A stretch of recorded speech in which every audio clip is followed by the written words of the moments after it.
Beras Cianjur. Nah, beras Cianjur ada yang panjang dan ada yang bulat. Kalau berasnya bulat nggak berani air, kalau berasnya panjang berani air. Jadi beras kita nggak bisa patokan takarannya ya. Jadi kita mesti pandai kalau di dapur. Kalau berasnya bulat biasanya airnya 50-50. Kalau berasnya panjang itu biasanya airnya lebih banyak 25% daripada berat beras. Jadi kalau berasnya 1 kilo berarti airnya 1250 ya. Tapi kalau beras yang bulat itu harus 50-50. Kalau nggak tahu 50-50 bisa call a friend atau ask the audience. Jelas? Oke, ya. Nah, ini berasnya sudah siap. Di sini kita masak dulu berasnya ya. Nah, ini pertamanya kita bikin ya. Kita harus goreng secara terpisah yaitu ikan asin ya. Ini udah saya goreng dulu nih. Ini pakai ikan jambal, ini ikan teri Medan yang saya pakai, ya, sampai matang. Terus minyaknya jangan dibuang karena nanti buat numis, ya. Nah, taruh di sini. Kemudian kita siapkan kastrol, lalu bawahnya kita kasih daun, ya, kasih daun. Paling bagus adalah daun pisang ini ya. Daun pisang klutuk yang bagus ya.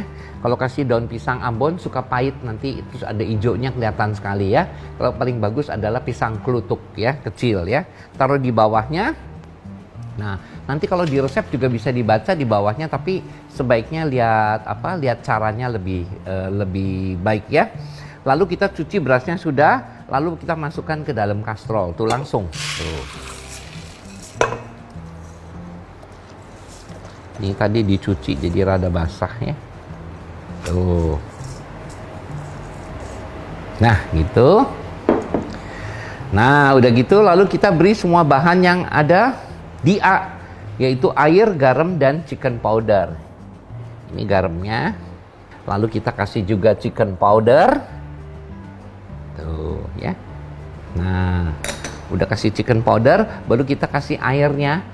Karena ini berasnya bulat, jadi airnya juga nggak boleh terlalu banyak ya. Jadi seruas jari juga sama tuh. Tuh, dah. Jangan terlalu banyak.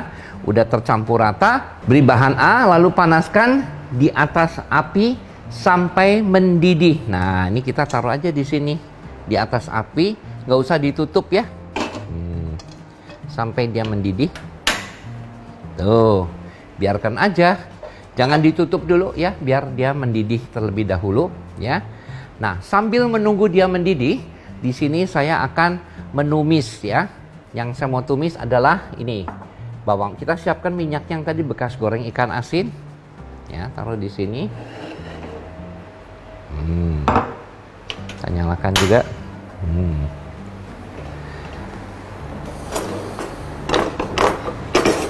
Ya, ini bekas goreng ikan asin.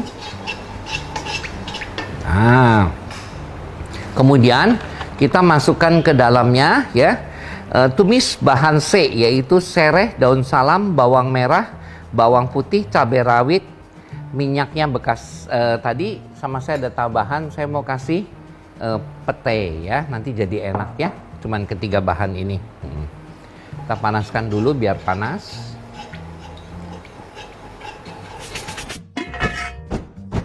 Nah, ini udah panas ya. Kita masukkan bawang merah. Tuh. Masukkan bawang putih. Ini aja. Lalu kita masukkan pete. Tuh ya. Kalau suka pete dibanyakin, silahkan dibanyakin. Sereh 2 buah. Kemudian daun salam ya. Kita tumis dulu. Kenapa saya nggak masukkan cabai? Cabai rawit saya nggak mau masukin dulu, masalahnya kalau saya masukkan ke dalam ya, nanti dia suka meletuk-meletuk nanti kena ke kulit ya, jadi nanti terakhir saja. Ini asal tumis gini dulu. Ya, asal layu saja. Baru kita masukkan cabainya. Tuh. Ya, tuh.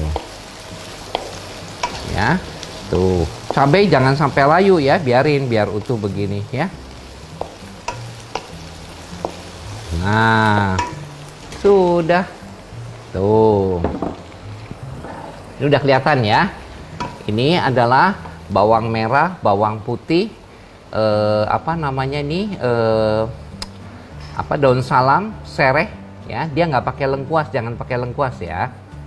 Itu sama petai ya. Atau boleh juga diganti petai Cina yang kecil-kecil, cuman jarang sekali saya lihat. Tapi nasi liwet pernah ada yang disajikan pakai itu, pakai petai Cina namanya kecil-kecil itu ya, itu juga boleh. Nah ini ikannya udah, baru sekarang kita ngelihat nasinya tuh. Ya nasinya boleh diaduk kayak gini dulu tuh ya. Tapi daunnya jangan sampai keambil, sampai dia tinggal kental nanti. Ya ini udah kental, kita matikan dulu. Nah matikan, kita kastrolnya kita bawa, ini hati-hati panas. Kita bawa ke sini, tuh. Ya tuh, ini kan masih ada airnya, nggak apa-apa ya. Nah baru kita masukkan ini sayurannya ya di atasnya tuh.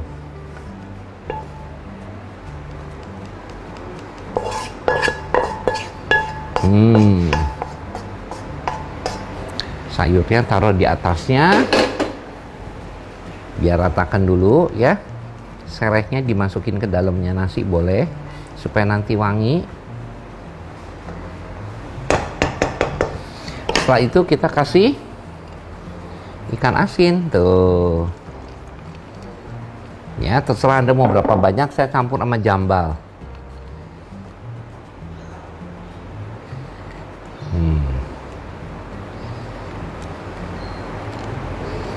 Ya, tuh cukup. Lalu tutupin daun. Setelah tutupin daun, ini tutupin gini ya. Kita panaskan lagi di atas api, tapi kecil sekali apinya ya. Kita diamkan kira-kira sekitar 15 menit lagi. Ya. Nah ya, kita diamkan kurang lebih 15 menit, sekali-kali kita boleh kontrol, kita boleh buka ya.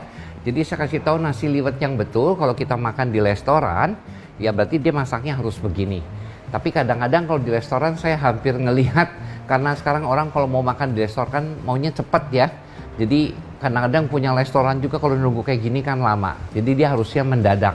Nah, tapi orang kalau suruh nunggu 20 menit dia nggak mau ya. Jadi kebanyakan dia nasinya sudah diliwet dulu sama dia, baru dimasukin kastrol, kemudian ditaruhin ikan asinnya, terus ditutupin daun, di oven sebentar sama dia. Yang penting dia keluar udah wujud gitu. Tapi jangan yang kayak gitu ya, itu bukan yang asli ya. Yang asli pakai kastrol begini. Dan nasi liwet Sunda itu tidak pakai santan sama sekali. Jadi kalau ada yang bikin pakai santan itu namanya sudah modifikasi ya. Kalau ini originalnya ya dia bikinnya begini. Saya suka karena orang Sunda itu kebanyakan makanannya sayuran ya. Dia jarang sekali makan daging. Nah ini bisa disajikan pokoknya kayak di sini nih, kebetulan saya ada ayam goreng ya. Saya mau kasih bawang goreng, saya mau kasih daun ini lagi, daun kemangi, silahkan aja ya, yang penting jangan daun pintu. Ya kita tunggu sampai 15 menit ya. Nah ini sekarang kita udah nunggu ya, kurang lebih 15 menit, kita angkat. Tuh hati-hati ini panas, saya letakkan di sini, tuh, baru kita buka ya, tuh. Tuh, ya, kita ambil daunnya, tuh. Nah, inilah yang namanya nasi liwet, ya. Nyajikannya memang begini. Tapi kalau mau dikasih ayam goreng juga boleh. Pamannya sini ada ayam gorengnya 2, silakan aja, tuh, ya.